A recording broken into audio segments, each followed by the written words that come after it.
الناس اللي بتخاف تجرب المخبوزات او المعجنات، جربي خلية النحل بطريقتي وان شاء الله هتطلع معاكي ناجحه. لو اول مره تشوفوا وصفاتي، لايك وشير للفيديو وسبسكرايب للقناه، وما تنسوش تفعلوا الجرس. نسمي الله ونبدا وصفتنا النهارده. معايا 3 كوبايات ونص من الدقيق.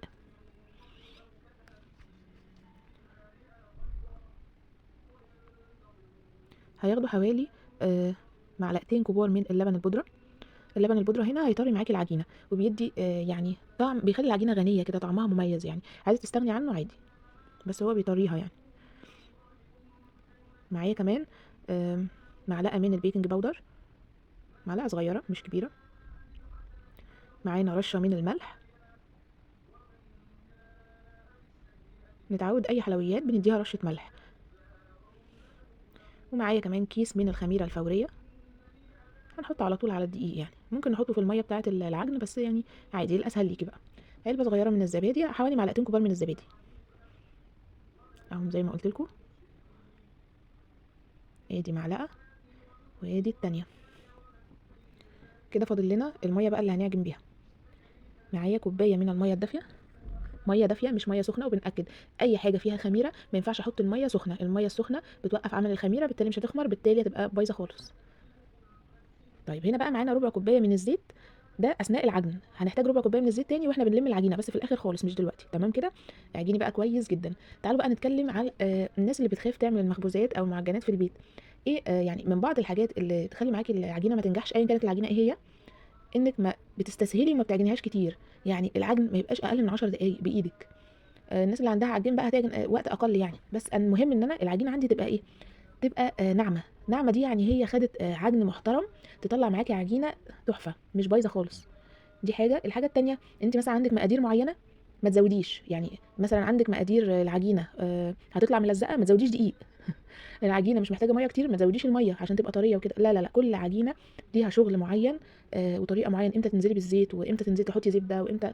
يعني تابعوا معايا ان شاء الله نتعلم سوا الحاجات دي كلها. زي ما انتم شايفين هنا العجينه ملزقه خالص معايا اهي. اهو مش هنضيف بقى دقيق ولا اي حاجه. اعجني برضو، هنعجن لغايه ما احس انا لما امسك العجينه معايا. ليه بنعجن كتير كده؟ عشان ننشط الجلوتين اللي في الدقيق، تبقى كأن الدقيق العجينه معاكي عامله زي اللبان، وتبقى ناعمه جدا ما فيهاش حبيبات كده. لسه طبعا هنا محتاجه عجن كتير برضو. بس احنا هنا بقى هننزل بربع كوبايه الزيت اللي انا قلت لكم عليها، اللي هنلم بيها بقى ونعجن. تمام؟ هنعجن بقى ما تخافيش، كل الزيت ده هندخله جوه العجينه وهنعجن وهتبقى عجينه زي الفل. اعجني بقى بفتره. ما تنسوش تذكروا الله وانتوا بتعملوا اي اكله. وكمان الصلاه على النبي مفيده جدا، آه تديكي بركه والاكل بيطلع جميل وكل الحاجات دي. اعجني برضو ما تزهقيش، كل ما هتدي العجينه حقها هتطلع معاكي ان شاء الله يعني حاجه زي الفل. تمام كده؟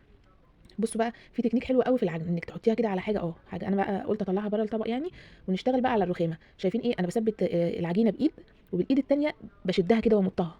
يعني التكنيك ده بجد بيخلي العجينه هتطلع معاكم تحفه بجد. جربوا شوفوا الفرق يعني. بصي اشتغلي كده. انت طبعا شايفين العجينه ملزقه جدا، ما تقلقوش خالص. انا يعني كل ما تبقى العجينه معاكي طريه، كل ما هتطلع معاكي هشه. بس طبعا مش نخليها يعني بايظه خالص، لا، نشتغل بنفس المقدار اللي احنا كاتبينه ان شاء الله يطلع ايه مظبوط وزي الفل. تمام كده؟ هي معايا طبعا طالعه طريه قوي وملزقه، ما تقلقوش خالص. احنا يعني بنشتغلها وبنظبطها بقى في الاخر بعد ما تخمر. هوريكم بنعمل ايه. اهو شايفين بقى بتبدا يعني تبقى خلاص، قربت خلاص تنعم خالص زي ما انا بقول لكم اهي. هي زي ما انا بوريكم ان هي ملزقه خالص، يعني ملزقه جدا. ما تقلقيش، ما ترشيش دقيق. هنرش دقيق بس مش دلوقتي، مش دلوقتي خالص. اهي بصوا، يعني بتلزق مني خالص في الرخامه اهي، وهي ملزقه جدا. بس بصوا بقى كده، ركزوا كده في العجينه هتلاقوها نعمت خالص اهي، وابتدى التخريز اللي بيبقى باين يختفي تماما. اهي بصوا ملزقه خالص ازاي. عجينه ما ترحميهاش برضه. استمري، ما نزهقش يا جماعه، ما نزهقش. احنا عايزين نطلع حاجه كويسه، يبقى نديها حقها. اهو خلي بالكم بقى ان احنا في الشتاء، يعني طبعا الحاجه بتاخد وقت قوي عشان تخمر. فالحل بتاع الحوار ده ان انت بتولعي الفرن 5 دقائق بالظبط، يعني يسخن كده حاجه حلوه، ونروح قافلينه. نطفي النار يعني عشان محدش يسيب النار شغاله. بصوا شايفين ملزقه ازاي؟ نطفي النار وندخل العجينه في البوله ازاز او الومنيوم ولا اي حاجه، ونغطيها بس ونسيبها ايه هتخمر اسرع يعني. شايفين هنا عامله زي اللبانه ازاي؟ بصوا يا جماعه بتمط ازاي وبتلزق. طبعا انا قلت لكم ان هي هتبقى بتلزق جدا، ما تقلقيش. خلاص. هنا بعد ما خمرت بسم الله ما شاء الله اهي، بصوا شايفين ارتفعت ازاي، ما زالت بتلزق برده. انا هنا بدهن الصينيه اللي هسوي فيها بالزيت، وهنبدا بقى نشتغلها على ايه عندي بحشيها جبنه مثلثات اهو. قطعي بقى الحته اللي انت عايزاها. وفي ناس ساعات بتحشي شوكولاته يعني، بس انا مش بحب يعني. اهو ادي بقى رشه دقيق محترمه. ليه؟ لان العجينه معاكي ملزقه جدا، عشان تعرفي تشتغلي فيها. طب ليه ما حطيناش الدقيق ده مع العجينه؟ عشان زي ما قلت لك كل ما العجينه هتبقى طريه معاكي كل ما هتطلع هشه. فاحنا بص هنحط الدقيق على الرخام عشان نعرف نتعامل معاها، لكن هي هتطلع ان شاء الله زي الفل اهي.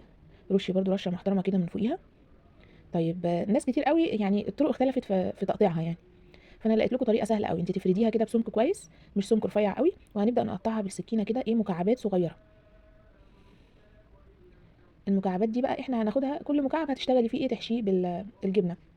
طبعا هو نحاول ان احنا نعملها مكعبات كتير او قطع كتيره، يعني ما تبقاش يعني الكوره دي ولا المكعب حجمه كبير، ما ينفعش، عشان تبقى بس ايه يعني ما تحسيش ان هي انك بتاكلي فينو. تمام. اهو زي ما انتم شايفين كده بقطع.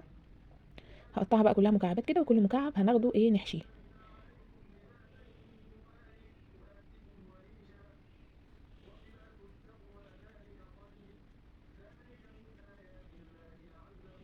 اعتقد ان كده اسهل من انك تقعدي تقسمي وتكوري ومش عارف ايه وكده يعني.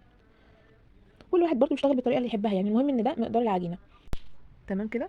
هنبدا بقى طبعا انا مش هدهن الوش ببيضه. اللي عاوزه تدهن الوش بيضه عادي هتحطي البيضه وعليها مثلا معلقه من القهوه سريعه الذوبان او الفانيليا، بس انا هنا اقول لك هندهنها بمعلقه معلقه سكر وعليها معلقتين ثلاثه ميه، وقلبي كويس قوي وهتطلع زي الفل معانا. فكره الميه دي جديده بس جربيها ومش هتندمي. بتعمل لون حلو قوي وتحفه. طبعا عندنا بقى السمسم على الوش، رشي بقى زي ما تحبي. مش بتحبي السمسم عادي ممكن ما تحطيش خالص، بس هو بيديها طعم حلو قوي، وبصراحه انا بحبه عليها يكون كميته كبيره كمان زي ما انتم شايفين كده. طبعا انا نسيت اقول لكم ان انا سبتها تخمر مرتين، مره بعد ما بنعجنها ومره بعد ما بنشكلها في الصينيه بتاعتنا، ونسيبها تخمر مره بس كده علشان ايه الكور تكبر شويه وتاخد حجمها زي ما انتم شايفين كده. هنسويها بقى. عندي فرن متسخن من قبل ما ندخل الصينيه يعني، على درجه حراره عاليه 180. بنحطها على الرف الوسطاني اول 5 دقائق على درجه الحراره 180، وبعد كده ببدا اوطي عليها النار خالص ممكن 150 مثلا لغايه ما تستوي. مش بتاخد وقت، ممكن نبص عليها بعد ربع ساعه. وبالف هنا وشفا. وعايزين تعملوا لها سيرب، اعملوا لها سيرب خفيف عباره عن كوبايتين سكر كوبايتين ميه وعصره ليمونه وبس كده.